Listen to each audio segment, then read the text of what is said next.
Hi friends, Anvika cooking ಚಾನಲ್ಗೆ ನಿಮ್ಮೆಲ್ರಿಗೂ ಸ್ವಾಗತ. ನಾನಿವತ್ತು ಸಿಂಪಲಾಗಿ ರೈಸ್ ಬಾತ್ ಮಾಡ್ತಾಯಿದ್ದೀನಿ. ಈ ರೈಸ್ ಬಾತ್ ಅಂತೂ ತುಂಬಾ ಇಷ್ಟ ಆಗುತ್ತೆ ಮತ್ತು ಬೇಗನೂ ಆಗುತ್ತೆ. ಹೇಗೆ ಮಾಡೋದು ಅಂತ ನೋಡೋಣ ಬನ್ನಿ. ಮೊದಲು ಒಂದು ಕುಕ್ಕರ್ ತೊಗೊಳ್ಳಿ.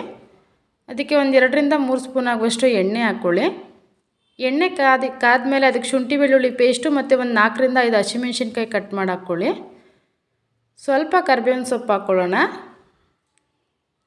ಇವಾಗ ಶುಂಠಿ ಬೆಳ್ಳುಳ್ಳಿ ಪೇಸ್ಟ್ ಎಲ್ಲ ಸ್ವಲ್ಪ ಹಸಿ ಸ್ಮೆಲ್ ಹೋಗೋವರೆಗೂ ಫ್ರೈ ಮಾಡ್ಕೊಳ್ಳಿ. ಇದು ಫ್ರೈ ಆದಮೇಲೆ ನಾನಿಲ್ಲಿ 3 ಈರುಳ್ಳಿ ಸಣ್ಣದಾಗಿ ಕಟ್ ಮಾಡಿ ಹಾಕ್ಕೊಂಡಿದ್ದೀನಿ. ಇದಕ್ಕೆ ಯಾವುದೇ ಮಸಾಲೆ ಬೇಕಾಗಿಲ್ಲ. ಕೆಲವರಿಗೆ ಮಸಾಲೆ ಅಂದರೆ ಇಷ್ಟ ಆಗಲ್ಲ. ಅದಕ್ಕೆ ಈ ಥರ ಪ್ಲೇನ್ ರೈಸ್ ಮಾಡ್ಕೊಂಡು ತಿಂದರೆ ತುಂಬ ರುಚಿಯಾಗಿರುತ್ತೆ. ಈರುಳ್ಳಿ ಸ್ವಲ್ಪ ಪಿಂಕ್ ಕಲರ್ ಬರೋವರೆಗೂ ಫ್ರೈ ಆದಮೇಲೆ ನಾನಿಲ್ಲಿ ಒಂದು 3 ಗ್ಲಾಸ್ ನೀರು ಹಾಕ್ಕೊಂಡಿದ್ದೀನಿ. ಹಾಗೆ 1 ಗ್ಲಾಸ್ ಹಾಲು ಹಾಕ್ಕೊಂಡಿದ್ದೀನಿ. ನೀವು ಬೇಕಾದರೆ ತೆಂಗಿನಕಾಯ್ದು ಹಾಲು ಬರುತ್ತಲ್ಲ ಅದನ್ನು ಹಾಕ್ಕೋಬೋದು. ನಾನಿಲ್ಲಿ ನಾರ್ಮಲಾಗಿ ನಾವು ಹಾಲು ಬರುತ್ತಲ್ಲ ಅದನ್ನೇ ಹಾಕ್ಕೊಂಡಿದ್ದೀನಿ. ನಿಮ್ಗೆ ರುಚಿಗೆ ಎಷ್ಟು ಬೇಕೋ ಅಷ್ಟು ಉಪ್ಪು ಹಾಕ್ಕೊಳ್ಳಿ. ಮಿಕ್ಸ್ ಮಾಡ್ಕೊಳ್ಳಿ ಒಂದು ಸಲ. ಇವಾಗ ಹಾಗೆ ಪ್ಲೇಟ್ ಕ್ಲೋಸ್ ಮಾಡೋಣ. ಇದು ಸ್ವಲ್ಪ ಕುದಿ ಬರಲಿ ಚೆನ್ನಾಗಿ. ಕುದಿ ಬರುವಾಗ ನಾವು ಅಕ್ಕಿ ಹಾಕ್ಕೊಳ್ಳೋಣ. ನೋಡಿ ಚೆನ್ನಾಗಿ ಕುದೀತಾ ಇದೆ. ನಾನಿಲ್ಲಿ 2 ಗ್ಲಾಸ್ ಆಗುವಷ್ಟು ಅಕ್ಕಿ ತೊಗೊಂಡಿದ್ದೆ, ತೊಳೆದಿಟ್ಕೊಂಡಿದ್ದೀನಿ. ಇವಾಗ ಅಕ್ಕಿ ಹಾಕ್ತಾಯಿದ್ದೀನಿ.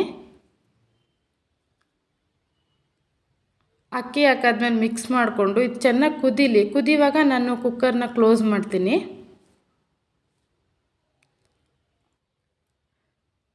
ನೋಡಿ ಇವಾಗ ಕುದೀತಾ ಇದೆ.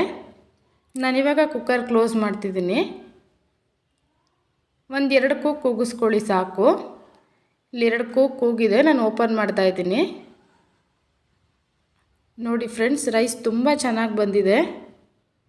ನೀಟಾಗೆಲ್ಲ ಮಿಕ್ಸ್ ಮಾಡ್ಕೊಳ್ಳೋಣ. ನೀವು ಇದನ್ನ ಯಾವುದಾದ್ರು ಕುರ್ಮಾ ಮತ್ತು ಚಟ್ನಿ ಜೊತೆ ತಿಂದ್ರಂತೂ ತುಂಬ ರುಚಿಯಾಗಿರುತ್ತೆ. ನಾನಿವಾಗ ಸರ್ವ್ ಮಾಡ್ಕೊತೀನಿ ಇದನ್ನು.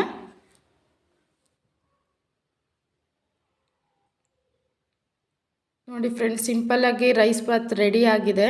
ನೀವು ಇದನ್ನ ಚಟ್ನಿ ಜೊತೆ ಅಂತೂ ತುಂಬ ಚೆನ್ನಾಗಿರುತ್ತೆ ಕಾಂಬಿನೇಷನ್ ಇದಕ್ಕೆ.